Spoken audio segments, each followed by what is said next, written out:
کرنا تو علماء کرام کا کام نہیں ہوتی. باقی سب کے علم ہے کہ عالم تو ہیں نہیں. مشورہ کے علم میں طے کیے کہ آپ نے بات کرنی تو انشاءاللہ تھوڑی ترغیبی بات ہو جائے گی. ٹھیک ہے، بیان تو نہیں ہوگا، آپس میں ترغیبی بات ہو جائے گی اور تھوڑی سی تعلیم ہو جائے گی.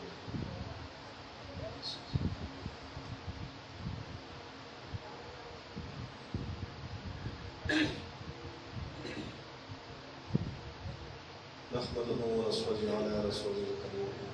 بسم الله الرحمن الرحيم. حضور اقدس صلی اللہ علیہ وسلم کا ارشاد ہے کہ غریب پر صدقہ کرنا صرف صدقہ ہے اور رشتہ دار پر صدقہ کرنا صدقہ بھی ہے اور صلہ رحمی بھی. دو چیزیں ہو گئی. حضور اقدس صلی اللہ علیہ وسلم کا ارشاد ہے کہ غریب پر صدقہ کرنا صرف صدقہ ہے اور رشتہ دار پر صدقہ کرنا صدقہ بھی ہے اور صلہ رحمی بھی ہے. یہ دو چیزیں ہو گئی. فائدہ: جہاں تک اہل قرابت اور رشتہ داروں کا تعلق ہے ان پر صدقہ عام غربا پر صدقے سے مقدم ہے اور افضل ہے. نبی کریم صلی اللہ علیہ وسلم سے بہت مختلف روایات میں مختلف عنوانات سے یہ مضمون بھی کثرت سے نقل کیا گیا. حضور صلی اللہ علیہ وسلم کا ارشاد ہے کہ ایک اشرفی تو اللہ کے راستے میں خرچ کرے، ایک اشرفی تو غلام کے آزاد کرنے میں خرچ کرے، ایک اشرفی تو کسی فقیر کو دے، ایک اشرفی تو اپنے اہل و عیال پر خرچ کرے. ان سب سے افضل یہی ہے جو تو نے اپنے اہل و عیال پر خرچ کرے، بشرطے کہ ماذ اللہ کے واسطے خرچ کیا جائے اور وہ ضرورت مند بھی ہو، جیسے کہ آگے آ رہا ہے. ایک اور حدیث میں ہے کہ حضرت میمونہ رضی اللہ عنہ نے ایک باندی آزاد کی. حضور صلی اللہ علیہ وسلم نے فرمایا اگر اس کو اپنے ماموں کو دے دیتی تو زیادہ ثواب ہوتا. ایک مرتبہ حضور اقدس صلی اللہ علیہ وسلم نے عورتوں کو خاص طور سے صدقہ کرنے کی ترغیب دی. حضرت عبداللہ بن مسعود رضی اللہ تعالیٰ عنہ مشہور صحابہ اور فقہاء میں ہیں. ان کی اہلیہ حضرت زینب رضی اللہ تعالیٰ عنہ نے ان سے کہا کہ آج حضور صلی اللہ علیہ وسلم نے ہمیں صدقہ کرنے کا حکم دیا ہے. تمہاری مالی حالت کمزور ہے، اگر تم حضور صلی اللہ علیہ وسلم سے جا کر یہ دریافت کر لو کہ میں صدقہ کا مال تمہیں دے دوں تو یہ کافی ہے یا نہیں. انہوں نے فرمایا کہ تم خود ہی جا کر دریافت کر لو کہ ان کو اپنی ذات کے لیے دریافت کرنے میں غالباً حجاب اور خود غرضی کا خیال ہوا ہوگا. حضرت زینب رضی اللہ تعالیٰ عنہ حضور صلی اللہ علیہ وسلم کی خدمت میں حاضر ہوئی. وہاں دروازے پر دیکھا کہ ایک اور عورت بھی کھڑی ہے اور وہ بھی یہی مسئلہ دریافت کرنا چاہتی ہے، لیکن حضور صلی اللہ علیہ وسلم کے رعب کی وجہ سے دریافت کرنے کی ہمت نہ ہوئی.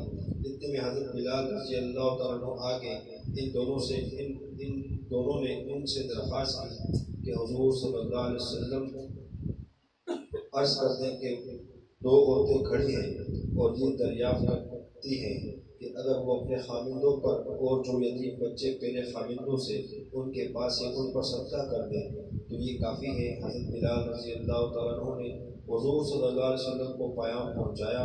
حضور صلی اللہ علیہ وسلم نے دریافت فرمایا کون عورتیں ہیں؟ حضرت بلال رضی اللہ تعالیٰ نے عرض کیا کہ ایک فلاں عورت انصاریہ ہے اور ایک عبداللہ بن مسعود رضی اللہ تعالیٰ کی بیوی زینب ہے. حضور صلی اللہ علیہ وسلم نے فرمایا کہ ہاں ان کے لیے دگنا ثواب ہے، صدقہ کا بھی اور قرابت کا بھی. اللہ تبارک و تعالیٰ اپنے صلاح و سلام کے ارشادات پر مجھے اور آپ کو عمل کی توفیق عطا فرمائے.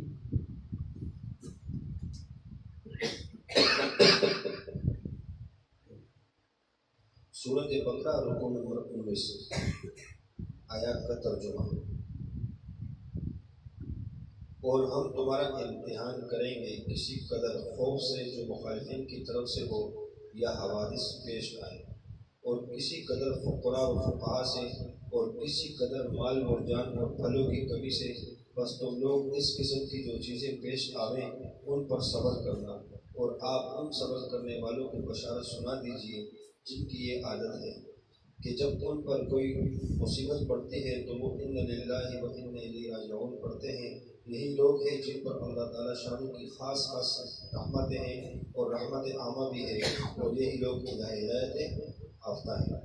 فائدہ: مصیبت کے وقت ان للہ کا زبان سے پڑھنا بھی مفید اور باعث اجر ہے. اور دل سے اس کے معنی سمجھ کر پڑھنا اور بھی زیادہ مؤثر اور باعث اجر و باعث توانیت ہے۔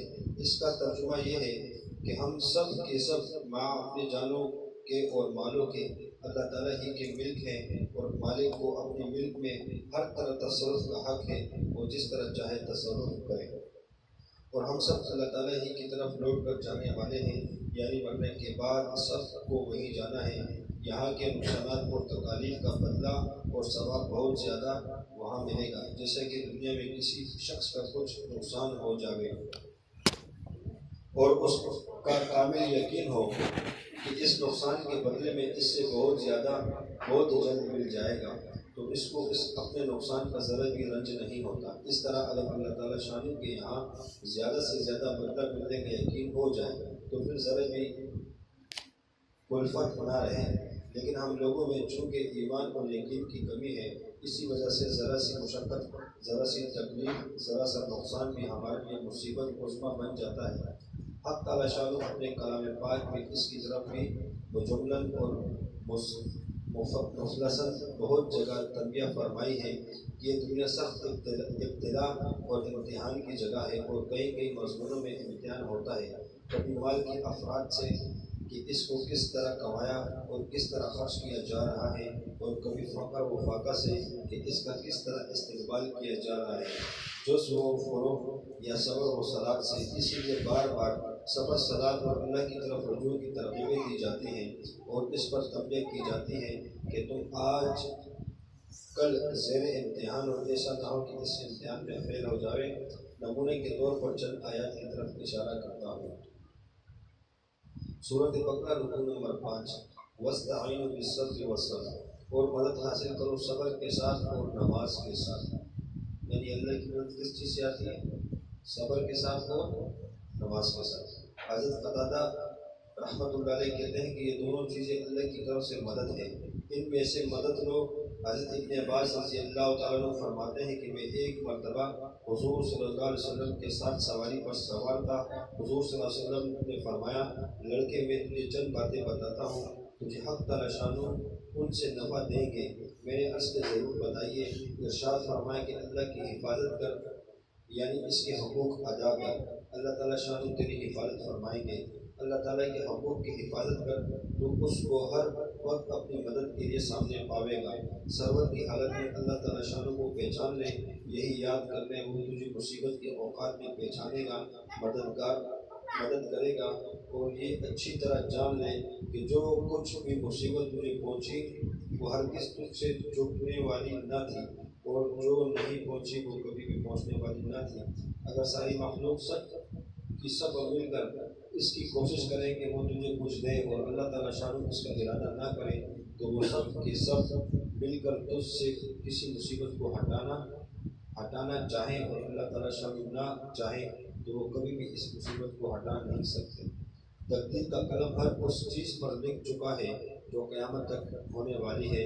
جب تو کچھ مانگے تو صرف اللہ ہی سے مانگ، اور جب مدد چاہے صرف اللہ ہی سے مدد چاہ، اور جب بھروسہ کرے تو صرف اللہ ہی پر بھروسہ کر۔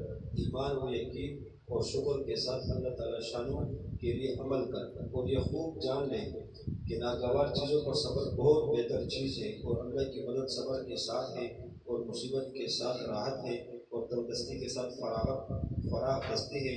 یعنی جب کوئی تکلیف پہنچے تو سمجھ لو کہ اب کوئی راحت بھی ملنے والی ہے، اور جب تنگی ہو تو سمجھ لو کہ اب فراغی بھی ہونے والی ہے۔ اللہ تبارک و تعالیٰ میرا اور آپ کا ایمان بنا دے کہ ہم سب نماز کے ذریعے سے اور صبر کے ذریعے سے اللہ کی مدد کو حاصل کریں۔